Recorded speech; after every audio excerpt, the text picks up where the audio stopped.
اور وہ وقت بھی یاد کرنے کے لائق ہے جب ابراہیم نے اپنے باپ آزر سے کہا تھا، تم کیا بتوں کو معبود بناتے ہو؟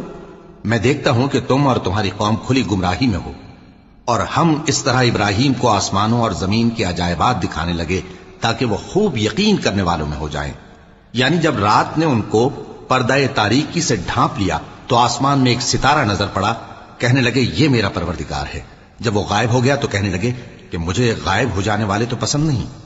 پھر جب چاند کو دیکھا کہ چمک رہا ہے تو کہنے لگے یہ میرا پروردگار ہے۔ لیکن جب وہ بھی چھپ گیا تو بول اٹھے کہ اگر میرا پروردگار مجھے سیدھا رستہ نہیں دکھائے گا تو میں ان لوگوں میں ہو جاؤں گا جو بھٹک رہے ہیں۔ پھر جب سورج کو دیکھا کہ جگمگا رہا ہے تو کہنے لگے میرا پروردگار یہ ہے، یہ سب سے بڑا ہے۔ مگر جب وہ بھی غروب ہو گیا تو کہنے لگے لوگوں، جن چیزوں کو تم اللہ کا شریک بناتے ہو میں ان سے بیزار ہوں۔ میں نے سب سے یکسو ہو کر اپنے آپ کو اسی ذات کی طرف